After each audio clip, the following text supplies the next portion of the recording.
నమస్కారం, అప్టేక్ జాబ్స్కి స్వాగతం. నేను మీ వివేక్. మన భారతదేశ జనాభా ఎంత? 2021 సంవత్సరంలో జరగాల్సిన సెన్సస్ జరగలేదు కాబట్టి మనం ఒక ఉజ్జాయింపుగా చెప్తే గనక దగ్గర 145 కోట్లు. అండ్ మనం ఆల్రెడీ చైనాని దాటేసాం. ఫైన్, మనం ఆల్రెడీ యూఎన్ కొన్ని ఎస్టిమేట్స్ ప్రకారం మనం చైనాని దాటేసాం. We're the most populated country in the world. ప్రపంచంలోనే అత్యధిక జనాభా ఉన్న దేశం. ఫైన్, 2021లో కండక్ట్ చేయకపోయినా బికాస్ అప్పుడు కోవిడ్ ఉంది కాబట్టి మేబీ 2025లోనో 2026లోనో లేదు డైరెక్ట్గా 2031లోనే సెన్సస్ని కౌంట్ చేస్తాము. That's different story. బట్ బేసిక్గా మనకు తెలిసేది ఏంటి, అసలు భారతదేశంలో ఎంతమంది ఉన్నారు, అందులో ఎంతమంది పురుషులు ఉన్నారు, ఎంతమంది మహిళలు ఉన్నారు, ఎంతమంది వృద్ధులు ఉన్నారు, ఎంతమంది పిల్లలు ఉన్నారు, ఎంతమంది చదువుకున్నారు, ఎంతమందికి చదవడం రాయడం వచ్చు, ఎంతమంది అక్షరాస్యులు ఉన్నారు, ఎంతమంది నిరక్షరాస్యులు ఉన్నారు, how many are literates and how many are illiterates. ఇదంతా మనకు తెలుస్తుందా? అబ్సల్యూట్లీ తెలుస్తుంది, నో డౌట్ అబౌట్ ఇట్. మరి మన భారతదేశంలో ఎన్ని ఆవులు ఉన్నాయి, ఎన్ని గేదెలు ఉన్నాయి, ఎన్ని మేకలు ఉన్నాయి, ఎన్ని గొర్రెలు ఉన్నాయి, ఎన్ని గాడిదలు ఉన్నాయి, ఎన్ని కోళ్ళు ఉన్నాయి, ఇది ఎలా తెలుస్తుంది మిత్రమా? ఇప్పటి వరకు నీకు తెలియకపోవచ్చు, ఇప్పుడు నీకు తెలుస్తుంది. అండ్ నువ్వు గుర్తు కూడా చాలా బాగా పెట్టుకుంటావు. ఎందుకనంటే ఇవాళ మనం కరెంట్ అఫైర్స్లో భాగంగా డిస్కస్ చేయబోయే కరెంట్ అఫైర్ అంశం లైవ్ స్టాక్ సెన్సస్. దీన్నే పశు గణన అని అంటారు. పశువు అంటే ఏంటి? బేసిక్గా it can be any animal. గణన అంటే ఏంటి? కౌంట్ చేయడం. సో ఎలా అయితే మనుషులకి సంబంధించిన పాపులేషన్ సెన్సస్ 10 yearsకి ఒకసారి చేస్తారో అచ్చం అలానే ప్రతి 10 సంవత్సరాలకు ఒకసారి పశుగణన చేస్తారా? లేదు 3 సంవత్సరాలకు ఒకసారి, 5 సంవత్సరాలకు ఒకసారి చేస్తారా? ఏదైనా ఫిక్స్డ్ టర్మ్ ఉందా, లైక్ ఇన్ని సంవత్సరాలకు ఒకసారి చేయాలి అని? లేదు వాళ్ళు ఎప్పుడు అనుకున్నప్పుడు చేసేస్తారా? అసలు ఫస్ట్ టైం ఎప్పుడు పశుగణన చేపట్టుంటారు? ఇంతకీ ఏ జంతువులను కౌంట్ చేస్తున్నారు? అలానే మేజర్గా ఈ లైఫ్ స్టాక్ సెన్సస్ డిస్కషన్లోకి వచ్చినప్పుడల్లా కౌసు, బఫెలోసు, గోడ్సు, షీప్స్, పౌల్ట్రీ ఈ 5 మీద ఫోకస్ చాలా ఎక్కువగా ఉంటుంది. మరి వాటికి సంబంధించి ఏ రాష్ట్రంలో ఎక్కువగా ఉన్నాయి? లేదు టాప్ 10లో తెలంగాణ అలానే ఆంధ్రప్రదేశ్ ఈ 2 ఉన్నాయా? వీటికి సంబంధించిన పూర్తి సమాచారం మన ఈ వీడియోలో తెలుసుకుని అవగాహనతో పాటు కాంపిటేటివ్ ఎగ్జామ్లో మార్కులు కూడా తెచ్చుకుని మన జీవితంలో మనం పైకి వెళ్ళిపోదాం. మరి ఇంకెందుకు ఆలస్యం, let's get into the details. We will get into the details, but before going there, let me tell you one very important thing. AP TET DSC SGT School Assistant Biological Science, AP TET DSC SGT School Assistant Mathematics, AP TET DSC SGT School Assistant Physical Science, AP TET DSC SGT School Assistant Social Studies, అలానే AP TET DSCకి సంబంధించి psychology, విద్యా దృక్పథాలు, perspectives in education, అలానే SSC CGLకి సంబంధించి tyre 1 and tyre 2 ఇలా ఎన్నో పరీక్షలకి uptake jobs మీకు అందిస్తుంది coaching. Google play స్టోర్కి వెళ్ళి యాప్ని ఇప్పుడే ఇన్స్టాల్ చేసి మీ అంతటి మీరే చెక్ చేసుకోండి. అప్పుడే కోర్సెస్ని పర్చేస్ చేయండి. ఒకవేళ మీకు ఏదైనా డౌట్ ఉంటే 9133449696కి కాల్ చేయండి.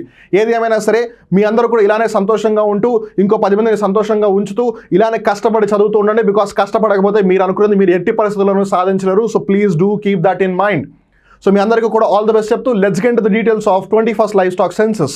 సో ముందుగా మన ఈ 21st లైవ్ స్టాక్ సెన్సస్ 21వ పశు గణన అనే అంశం గురించి ఎందుకు చర్చించుకుంటున్నాం, దీని వెనక ఉన్న నేపథ్యం ఏంటి అని గమనిస్తే కనుక recently the department of animal husbandry and daring, husbandry అంటే హస్బెండ్ వైఫ్ అనుకున్నారు, అది కాదు. బేసిక్గా యానిమల్ హస్బెండరీ అని అంటే పశువుల సంరక్షణాత్మక చర్యలు ఏవైతే ఉంటాయో వాటన్నిటిని కూడా దాంట్లో కన్సిడర్ చేస్తారు. So department of animal husbandry and daring hosted a workshop for the upcoming 21st livestock census which is scheduled for September to December 2024. మీరు అనొచ్చు ఏంటి మాస్టారు మీకు చూసి చదవడం కూడా రావట్లేదు, అది షెడ్యూల్డ్ కదా అని చెప్పి. ఆంగ్ల భాష నిజంగానే ఒక వింత భాష. వాళ్ళు ఎప్పుడు పడితే అప్పుడు రూల్స్ని, నియమాల్ని మార్చేస్తూ ఉంటారు, పదాలని పలికే తీరుని మార్చేస్తూ ఉంటారు. ఒకప్పుడు దీన్ని షెడ్యూల్డ్ అని అన్నారు, ఇప్పుడు దాన్ని స్కెడ్యూల్డ్ అని అంటున్నారు. ఒకప్పుడు ఎన్విరాన్మెంట్ అన్నారు, ఇప్పుడు దాన్ని ఎన్వైర్న్మెంట్ అని అంటున్నారు. ఒకప్పుడు విటమిన్స్ అన్నారు, ఇప్పుడు దాన్నే వైటమిన్స్ అంటున్నారు. వాళ్ళకి ఎప్పుడు ఏ రోజుని ఎలా పిలవాలనిపిస్తే అలా వాళ్ళు రూల్స్ మార్చేస్తారు. మనకి మనం అప్డేట్ అవ్వాలి కాబట్టి నేను మీకు దీని గురించిన సమాచారం అందించాను. సో స్కెడ్యూల్డ్ అనేది ఎక్కువ మందికి పిలుస్తున్నారు. అలానే ఇక్కడ మనం జాగ్రత్తగా గమనిస్తే లైవ్ స్టాక్ సెన్సస్కి సంబంధించి ప్రతి 5 సంవత్సరాలకి ఒక లైవ్ స్టాక్ సెన్సస్ జరుగుతుంది. We'll get back in to the details, don't worry. So మామూలుగా పాపులేషన్ కౌంట్ మన మనుషుల యొక్క జనగణన ప్రతి 10 సంవత్సరాలకు ఒకసారి జరుగుతుంది. It happens for every 10 years, once in every 10 years. Live stock census వచ్చి 5 సంవత్సరాలకు ఒకసారి. Last time live stock census వచ్చి 2019లో జరిగింది. ఇక్కడ మనం జాగ్రత్తగా గమనిస్తే అది 20th live stock census. So ఇప్పుడు 21st లైవ్ స్టాక్ సెన్సస్ జరగాలి. అది ఎప్పుడు కండక్ట్ చేద్దాం అనుకుంటున్నారు వాళ్ళు? సెప్టెంబర్ నుంచి డిసెంబర్ 2024 అంటే ఇంకో 2-3 నెలల్లో స్టార్ట్ అవ్వబోతోంది. సో దానికి సంబంధించి అధికారులు ఎవరైతే ఉన్నారో వాళ్ళకి ఒక వర్క్షాప్ కండక్ట్ చేశారు. అండ్ ఈ వర్క్షాప్ చాలా చాలా ఇంపార్టెంట్. ఎందుకు అని అంటే ఇక్కడ మనం జాగ్రత్తగా గమనిస్తే వాళ్ళు ఆన్లైన్ టెక్నాలజీని యూజ్ చేస్తూ ఉన్నారు డేటాని తీసుకోవడం కోసం, డేటాని ట్రాన్స్మిట్ చేయడం కోసం. అంతకుముందు ఎప్పుడు వాళ్ళు ఆన్లైన్ ఇంటర్నెట్ని యూజ్ చేయలేదు. బట్ ఇక్కడ మనం జాగ్రత్తగా గమనిస్తే 2014 నుంచి వాళ్ళు మెల్లిమెల్లిగా ఇంటర్నెట్ డిజిటల్ టెక్నాలజీని కూడా యూజ్ చేస్తున్నారు. కాబట్టి వర్క్షాప్ అనేది దానికి సంబంధించిన అవగాహన ఇవ్వడం చాలా ఇంపార్టెంట్ అనమాట అధికారులకి. అలానే ఇక్కడ మీరు జాగ్రత్తగా గమనిస్తే ఇది ministry of fisheries, animal husbandry and daring ఏదైతే ఉందో దాని యొక్క లోగో ఇది. సో ఇప్పుడు ఈ వర్క్షాప్ కండక్ట్ చేయడం వల్ల వచ్చే లాభం ఏంటి అని అంటే this aimed to equip state and union territory officers with the necessary tools including a mobile app and software for efficient data collection during the census. So September నుంచి డిసెంబర్ దాకా ఈ సెన్సస్ జరుగుతుంది కదా. ఎన్ని ఆవులు ఉన్నాయి, ఎన్ని గేదెలు ఉన్నాయి, ఎన్ని మేకలు ఉన్నాయి, ఎన్ని గొర్రెలు ఉన్నాయి, ఎన్ని కోళ్ళు ఉన్నాయి, ఎన్ని గాడిదలు ఉన్నాయి, ఎన్ని పందులు ఉన్నాయి, వీటన్నిటి గురించి. Yes, you heard it right, పందులను కూడా కౌంట్ చేస్తారు ఇందులో. సో ఇక్కడ మనం జాగ్రత్తగా గమనిస్తే ఒకటి ఆ ఉన్న మొబైల్ యాప్ ఏదైతే ఉందో దాన్ని ఎలా యూజ్ చేయాలి, అలానే ఆ సాఫ్ట్వేర్ ఎలా వర్క్ చేస్తుందని బేసిక్గా అందరికీ అవగాహన ఉండాలి. కాబట్టి దానికి సంబంధించి రాష్ట్రాలు అలానే కేంద్ర పాలిత ప్రాంతాల్లో ఎవరైతే అధికారులు ఉన్నారో వాళ్ళకి శిక్షణ ఇవ్వడం జరిగింది. Officials were trained on data collection strategies and familiarized, ఇక్కడ ఈసీ ఉండాలి, స్పెల్లింగ్ మిస్టేక్ వచ్చింది, జాగ్రత్త గుర్తుపెట్టుకోండి. Officials were trained on data collection strategies and familiarize with various registered breeds of livestock. So ఇక్కడ మనం జాగ్రత్తగా గమనిస్తే ఫర్ ఎగ్జాంపుల్ ఇప్పుడు క్యాటిల్ ఉంది, ఆవులు ఉన్నాయి. సో ఆవుల్లో అన్నీ కూడా సేమ్ ఆవులు కాదు కదా, దాంట్లో కూడా వివిధ జాతులు ఉన్నాయి కదా. అలానే మనం ఇప్పుడు బఫెలోస్ గేదెలను తీసుకుంటే అందరూ ముద్దుగా బర్రె అని పిలుస్తారు, బఫెలోని ముద్దుగా కదా ఇంజనల్గానే పిలుస్తారు. సో బఫెలోస్లో కూడా ముర్రా జాతి బర్రెలు ఉన్నాయి, ముర్రా జాతి గేదెలు, అలానే జాఫ్రాబాదీ అని ఉన్నాయి, రైట్. అట్లానే మనం క్యాటిల్ దగ్గరికి వెళ్తే మళ్ళీ వేరే జాతి ఆవులు వచ్చేస్తాయి. అలా మేకల్లో మళ్ళీ వేరే జాతి, గొర్రెల్లో వేరే జాతి, ఇవన్నీ ఉన్నాయి కదా. సో అట్లా వాళ్ళు ఏవైతే రిజిస్టర్డ్ బ్రీడ్స్ ఉన్నాయో వాటిని కూడా కౌంట్ చేస్తారు. అంటే మేకలలో వివిధ ఏవైతే జాతులు ఉన్నాయో ఆ జాతికి సంబంధించిన జనాభా ఎంత ఉందని కూడా కౌంట్ చేస్తారు వాళ్ళు. A livestock census has been conducted across the country every 5 years since 1919. మన భారతదేశంలో మొట్టమొదటిసారిగా పశుగణన ఎప్పుడు జరిగింది అంటే ఎప్పుడు జరిగింది? 1919లో జరిగింది, 1919. అలానే పశుగణన ఎన్ని సంవత్సరాలకి ఒకసారి చేపడతారు అని అంటే ప్రతి 5 సంవత్సరాలకి ఒకసారి చేపడతారు. మనుషుల యొక్క జనగణన ఎన్ని సంవత్సరాలకు ఒకసారి చేపడతారు అంటే 10 సంవత్సరాలకు ఒకసారి చేపడతారు. బట్ 2011లో మన ఇండియా సెన్సస్ జరిగింది, పాపులేషన్ కౌంట్. సో లాజిక్ ప్రకారం 2021లో సెన్సస్ జరగాలి. కాకపోతే 2021లో కోవిడ్ ఉన్నందువల్ల అప్పుడు దాన్ని కండక్ట్ చేయలేకపోయారు. వీలైతే 2023-24లో కండక్ట్ చేస్తాము అని చెప్పిన 2024 సంవత్సరంలో ఎలక్షన్స్ ఉన్నాయి కాబట్టి వాళ్ళు దాన్ని మళ్ళీ పోస్ట్పోన్ చేశారు. సో పరిస్థితులు ఇప్పుడు గమనిస్తే కనుక మేబీ 2025 కానీ 2026లో కానీ కండక్ట్ చేసే అవకాశాలు కనిపిస్తూ ఉన్నాయి. ఒకవేళ చేయకపోతే మేబీ డైరెక్ట్గా 2031లోనే సెన్సస్ కౌంట్ చేస్తారేమో, వీ నెవర్ నో. బట్ ఏదేమైనా సరే లైవ్ స్టాక్ సెన్సస్ అయితే 1919 నుంచి, అంటే దీనికి ఒక 100 ఏళ్ల చరిత్ర ఉంది. 2019కి 100 years ఫినిష్ చేసేసుకుంది కదా. సో అట్లా అనమాట, అందుకే ఇది చాలా చాలా ఇంపార్టెంట్. అలానే ఈ లైవ్ స్టాక్ సెన్సస్ ఏ పశువులను కౌంట్ చేస్తుంది, ఏ వాటిని కన్సిడర్ చేస్తుంది అని గమనిస్తే కనుక it covers all domesticated animals and their head counts. Domesticated animals అంటే ఏంటి? మనిషి తన యొక్క అవసరాల కోసం ఏ జంతువులు అయితే పెంచుకుంటూ ఉన్నారో ఆ జంతువులన్నింటినీ కూడా కౌంట్ చేస్తారు. ఆవులు, గేదెలు, మేకలు, గొర్రెలు, పందులు, కోళ్ళు, గాడిదలు అన్నిటినీ కూడా. So far 20 such censuses have been conducted by the Ministry of Fisheries, Animal Husbandry and Dairying in participation with state governments and UT administrations. UT administrations అంటే యూనియన్ టెరిటరీ అడ్మినిస్ట్రేషన్స్, కేంద్ర పాలిత ప్రాంతాల పరిపాలనా వ్యవస్థలు అని. The household level data through online transmission from the field has been used for the first time in 20th livestock census. మనం ఇక్కడ జాగ్రత్తగా గమనిస్తే కనుక మనం ఇందాక అనుకున్నాం 2014 నుంచి కూడా వాళ్ళు డిజిటల్ టెక్నాలజీ మీద ఎక్కువగా ఎఫర్ట్స్ పెడుతూ ఉన్నారు అని. సో వాళ్ళు ఫుల్ ఫ్లెడ్జ్డ్గా పూర్తి స్థాయిలో ఈ పశుగణని ఆన్లైన్ ద్వారా ఎప్పుడు నిర్వహించారంటే మొట్టమొదటిసారిగా 20వ పశుగణనలో చేపట్టారు. 20వ పశుగణన ఎప్పుడు జరిగింది? 2019లో జరిగింది. So when was the first live stock census happened? 1919. When was the first livestock census happened online? 2019. Important. The census is beneficial not just for policymakers but also for agriculturists, traders, entrepreneurs, dairying industry and masses in general. ఈ పశుగణన చేపట్టడం వల్ల మనకి ఒరిగిందేంటి అని మీరు అనుకోవచ్చు, మీరు అలా అనుకుంటున్నారని నేను కూడా అనుకోవచ్చు. బట్ ఎందుకు నిర్వహిస్తున్నారని మనం తెలుసుకోవాలి. బికాస్ ఇది నిర్వహించేది కేవలం ఎవరైతే విధి విధానాలను రూపొందిస్తున్నారో వాళ్ళకి మటుకు ఇన్ఫర్మేషన్ ఉండడం కోసం కాదు. ఎందుకంటే ఎండ్ ఆఫ్ ద డే ఒక పర్టికులర్ బ్రీడ్ యొక్క పాపులేషన్ తగ్గిపోతుంది అని అంటే చాలా వాటిని కన్సిడర్ చేయాల్సి ఉంటుంది. ఎందుకు? అక్కడ క్లైమేట్లో వస్తున్న చేంజెస్ వల్ల వాటి పాపులేషన్ తగ్గిపోతుందా, లేదు వాటికి ఏదన్నా ఇన్ జనరల్గా రోగాలు ఏమైనా ఎక్కువగా సంభవిస్తున్నాయా, లేదు కావాలని మనుషులు వాటిని పెద్దగా పట్టించుకోవట్లేదా, ఇలా చాలా అంశాలు వస్తాయి. అలానే డైరీ ఇండస్ట్రీ, ఇప్పుడు ఫర్ ఎగ్జాంపుల్ ఆవులు గేదెలు, డైరీ ఇండస్ట్రీ పాల పరిశ్రమ దాని మీద ఆధారపడి ఉంది. మరి అలాంటప్పుడు రేపో మాపో ఆవుల యొక్క జనాభా తగ్గిపోతే అప్పుడు ఏంటి పరిస్థితి? మనకి తాగడానికి పాలు వస్తాయా? గేదెలు లేకపోతే తాగడానికి పాలు వస్తాయా? లేదు కదా. మరి అప్పుడు పట్టించుకోవాలి కదా. అందుకే ఇది కేవలం గవర్నమెంట్కి ఒక్కదానికే కాదు, మనందరికీ దీని గురించి తెలియాలి. బికాస్ ఒకనొక సమయంలో అయితే మనందరి ఇళ్లలో ఒక ఆవో, ఒక గేదో, ఒక మేకో, ఒక గొర్రె, ఒక కోడి ఖచ్చితంగా ఉండేది. బట్ ఇప్పుడు అందరికీ కూడా ఐటీ జాబ్ కావాలి కాబట్టి అందరూ హైదరాబాద్కి వచ్చేస్తున్నారు. కానీ ఏం లాభం? తిరిగి మనం మళ్ళీ అక్కడికే వెళ్ళాల్సి వస్తుంది. బికాస్ మనకు ఆహారం కావాలంటే వాటి మీద కదా. సో మరి 2019లో ఫస్ట్ టైం డిజిటల్గా కండక్ట్ చేశారు కదా ఈ లైవ్ స్టాక్ సెన్సస్ని. సో దాని యొక్క పై చార్ట్ని ఇక్కడ గమనిస్తే అయినో కొంచెం పిక్చర్ డల్గా ఉంది. అసలు ఏదైతే వెబ్సైట్ ఉందో అక్కడ కూడా పిక్చర్ ఇట్లానే ఉంది అన్ఫార్చునేట్లీ. సో ఇక్కడ మనం జాగ్రత్తగా గమనిస్తే నేను చెప్తున్నాను, జాగ్రత్తగా గుర్తుపెట్టుకోండి. క్యాటిల్, ఈ బ్లూ కలర్లో ఏదైతే ఉందో అది క్యాటిల్. అంటే ఒక విధంగా సింపుల్గా చెప్పాలంటే కౌస్ అని చెప్తోంది. ఎంత? 35.94 అంటే అప్రాక్సిమేట్గా 36%. తర్వాత ఈ ఆరెంజ్ కలర్ది బఫెలో అంటే బర్రెలు. బఫెలో ఎంత? 20.45% అంటే మనం 21% అనుకోవచ్చు. తర్వాత గొర్రెలు ఎంత? షీప్స్, ఈ గ్రే కలర్లో ఉంది. షీప్స్ వచ్చేసి 13.87% అంటే 14%. అలానే గోడ్స్ వచ్చేసి మేకలు వచ్చేసి 27.80% అంటే 28%.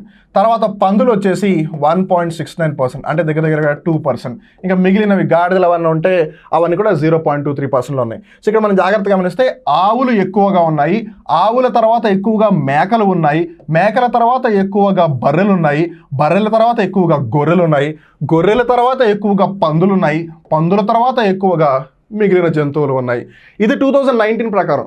ఇంకా 2024 ఇంకా సర్వే జరగలేదు కదా. సో ఈ లోపల ఏదైనా ఎగ్జామ్స్ జరిగితే వాళ్ళు ఆబ్వియస్గా దీన్ని బేస్ చేసుకునే రిపోర్ట్, సో వాళ్ళు దీన్ని బేస్ చేసుకుని క్వశ్చన్స్ అడిగే అవకాశం ఉంటుంది. సో జాగ్రత్తగా గుర్తుపెట్టుకోండి అది. మరి 2019లో చేపట్టిన 20వ పశుగణన మనకి టోటల్గా భారతదేశంలో ఈ పశు సంపద ఎంత ఉంది అని గమనిస్తే 535.78 మిలియన్లు. 1 మిలియన్ అంటే 10 లక్షలు. సో 535 మిలియన్ అంటే నాకు లెక్కలు రావు, మీరు కౌంట్ చేసుకోండి. అండ్ రిమెంబర్ ఇక్కడ లైవ్ స్టాక్ మొత్తాన్ని అంటే వాళ్ళు ఆవులు గేదెలు అన్నింటినీ కలిపేస్తున్నారు. The total bovine population, bovine అన్నప్పుడు క్యాటిల్, బఫెలో, మిథున్, యాక్ ఇవన్నీ ఉంటాయి. సో 535.78లో 302.79 మిలియన్ ఉంది. ఈ మిథున్ అనేది north eastern part of India, ఈశాన్య భారతదేశంలో బాగా ఖ్యాతిగాంచింది. ఈవెన్ మీరు జాగ్రత్తగా గమనిస్తే మిథున్ గురించి చాలామందికి తెలీదు, బట్ నార్త్ ఈస్టర్న్ రీజియన్లో చాలా, ఇప్పుడు ఎలా అయితే మనం ఇన్ జనరల్గా ఆవుని ఎంత పవిత్రంగా కొలుస్తామో నార్త్ ఈస్టర్న్ రీజియన్లో ఈ మిథున్ కూడా అంతే పవిత్రంగా కొలుస్తారనమాట. For development of livestock, the National Livestock Mission Scheme was launched in 2014-2015. So జాతీయ పశు సంపద మిషన్ని ఏ సంవత్సరంలో ప్రారంభించారు అంటే 2014-15లో ప్రారంభించారు. ఈ మిషన్లో 3 సబ్మిషన్స్ ఉన్నాయి. సబ్మిషన్ అంటే సబ్మిట్ చేయడం కాదు, ఇది ప్రాజెక్ట్ కాదు. సబ్మిషన్స్ అంటే అందులో ఉప కార్యక్రమాలు అని అర్థం అనమాట. అవేంటి? Breed development of live stock and poultry, feed and fodder development and innovation and extension. So ఒకటి మనం జాగ్రత్తగా గమనిస్తే లైవ్ స్టాక్, పౌల్ట్రీ మీద ఫోకస్ చేస్తున్నారు. ఇంకోటి అవి బ్రతకాలంటే వాటికి ఆహారం కావాలి కాబట్టి వాటి డెవలప్మెంట్ ఫోకస్ చేస్తున్నారు. అలానే ఇన్నోవేషన్ అండ్ ఎక్స్టెన్షన్. సో కొత్తగా ఏదైనా ఆవిష్కరణ చేయాలి, అట్ ద సేమ్ టైం ఆవిష్కరణ అందరికీ అందజేయాలి, దాన్ని ఎక్స్టెన్షన్ అంటారు. అలానే ఇక్కడ మన హెడ్ కౌంట్ గమనిస్తే కనుక క్యాటిల్కి సంబంధించి ఈ ఏదైతే కొంచెం గ్రేయిష్ కలర్లో ఉందో అది 2007లో పరిస్థితి చెప్తోంది. బ్లాక్ లేదా బ్రౌనిష్ కలర్లో ఉన్నది 2012లో పరిస్థితి చెప్తోంది. రెడ్ కలర్లో ఉన్నది 2019లో పరిస్థితి చెప్తోంది. సో ఇక్కడ మనం జాగ్రత్తగా గమనిస్తే క్యాటిల్ పాపులేషన్ 199, 190, 192. సో ఒక విధంగా చెప్పాలంటే క్యాటిల్ పాపులేషన్ తగ్గిపోతుంది. అఫ్ కోర్స్ లాస్ట్ 5 ఇయర్స్లో కొంచెం పెరిగిందని చెప్పొచ్చు. బఫెలోస్ దగ్గరికి వస్తే 105, 108, 109. సో బఫెలోస్ పాపులేషన్ పెరుగుతోంది గత 15 సంవత్సరాల నుండి మనం గమనిస్తే. తర్వాత షీప్ పాపులేషన్ 71, 65, 74. సో ఒక విధంగా గమనిస్తే లాస్ట్ 15 ఇయర్స్లో గొర్రెల యొక్క జనాభా పెరిగింది. తర్వాత మేకల జనాభా దగ్గరికి వస్తే 140, 135, 148. సో గోడ్స్ కూడా it's on a high. So cattle population తగ్గిపోయింది, బఫెలోస్, షీప్, గోడ్స్ పాపులేషన్ పెరుగుతుంది ఆన్ అన్ యావరేజ్గా కన్సిస్టెంట్గా చూసుకుంటే కనుక. అలానే 20th లైవ్ స్టాక్ సెన్సస్ ఇచ్చిన మరికొన్ని అంశాలు గమనిస్తే కనుక 10% increase in population of indigenous nondescript female cattle in 2019. 6.9% increase in population of exotic crossbreed cattle in 2019, 6% decline in population of indigenous non-descript cattle, అలానే 109.85 million total buffaloes in the country. ఇక్కడ మనం జాగ్రత్తగా గమనిస్తే ఈ particular pieces of factual information ఏదైతే ఉందో దాన్ని as a స్టేట్మెంట్గా coat చేసి ఇది సరి అయినదా, ఇది సరికానిదా, నాకు చెప్పు కింద ఆప్షన్స్లో కరెక్ట్ ఆన్సర్ ఏది అని ఎగ్జామ్లో అడిగే అవకాశం ఉంటుంది. సో దీనిని మీరు జాగ్రత్తగా గుర్తుపెట్టుకోండి, దీనిని కూడా జాగ్రత్తగా గుర్తుపెట్టుకోండి.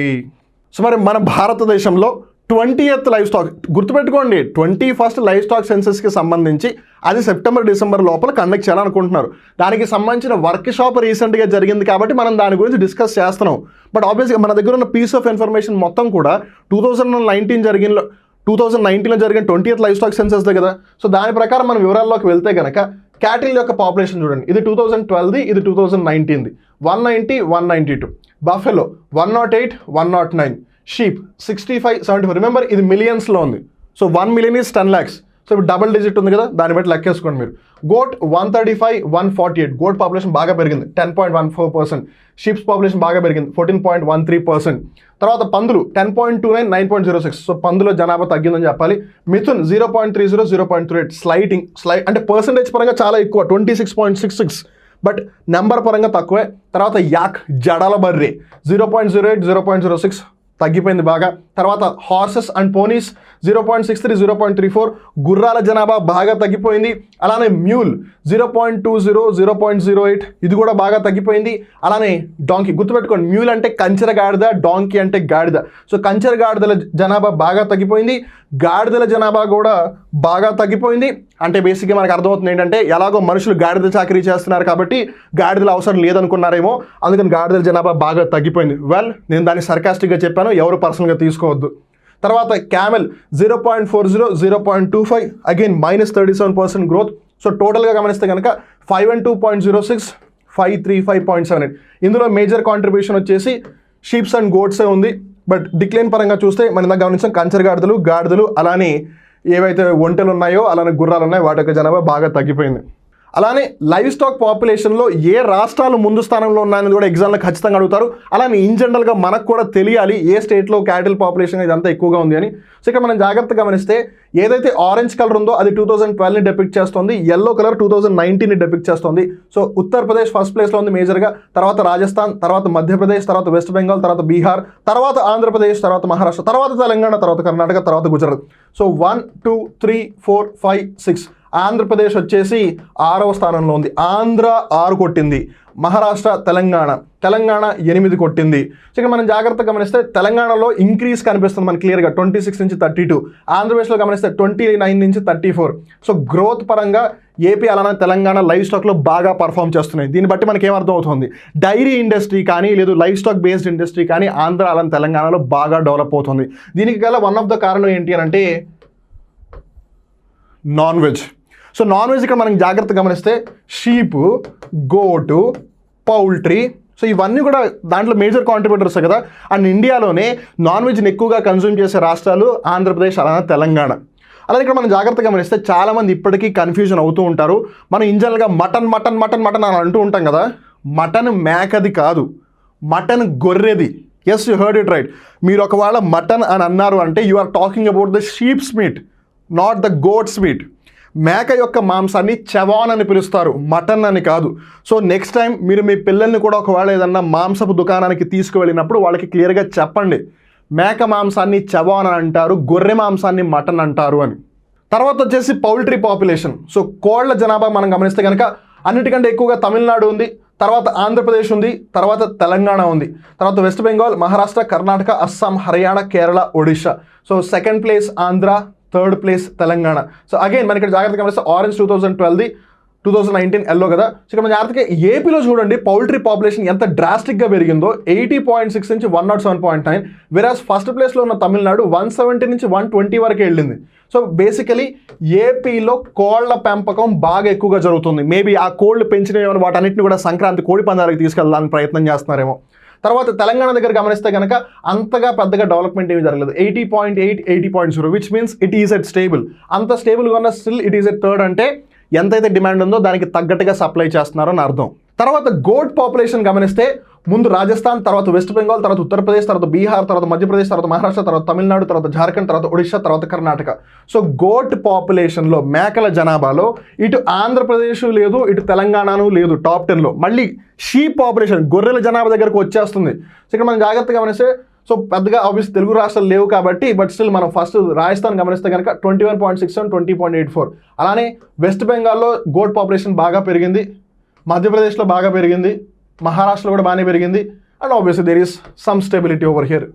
And then comes the most awaited గొర్రెల population, because that is what mutton is all about, right? So Telangana first ప్లేస్లో ఉంది బికాస్ గొర్రెల పంపిణీ కార్యక్రమం జరుగుతూ ఉంది. కోర్స్ ఇప్పుడు కాదు, ఇంతకు పూర్వ ప్రభుత్వం ఉన్నప్పుడు. సో ఆంధ్రప్రదేశ్ సెకండ్ ప్లేస్లో, third Karnataka, fourth Rajasthan, fifth Tamil Nadu, sixth Jammu Kashmir, seventh Maharashtra, eighth Gujarat, ninth Odisha, 10th Uttar Pradesh.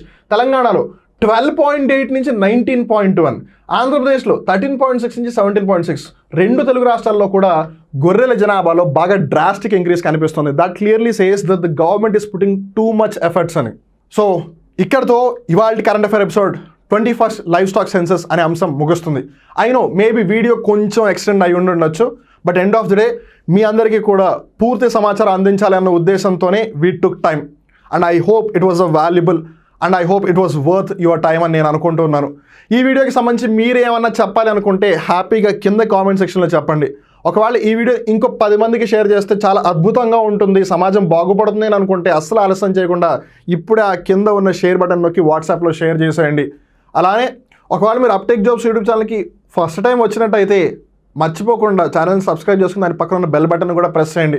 అలానే అప్టెక్ జాబ్స్కి కేవలం యూట్యూబ్ ఛానల్ ఒక్కటే కాదు, అప్టెక్ జాబ్స్కి యాప్ కూడా ఉంది. ఆ యాప్లో AP TET DSC, Telangana public service commission group 2, Andhra Pradesh public service commission group 2 mains, SSC, CGL, tier 1, tier 2 ఇలా ఎన్నో పరీక్షలకి మీకు ప్రిపేర్ అవ్వడానికి అవకాశం ఇస్తుంది, ఒక ఉపయోగపడే ఆస్కారం కల్పిస్తుంది అప్టెక్ జాబ్స్. సో ఇంకెందుకు ఆలోచిస్తున్నారు, వెంటనే గూగుల్ ప్లే స్టోర్లోకి వెళ్ళి యాప్ని ఇప్పుడే ఇన్స్టాల్ చేసుకోండి. మళ్ళీ ఇంకొంచెం ఇంకో కొత్త కరెంట్ అఫైర్ ఎపిసోడ్లో కలుద్దాం. అప్పటి వరకు చూస్తుండండి అప్టెక్ జాబ్స్. మిమ్మల్ని మీరు అప్డేట్ చేసుకుంటూ ఉండండి, నాకు అదే ఆక్సిజన్. అప్పటి వరకు నేను మీ వివేక్. నమస్కారం.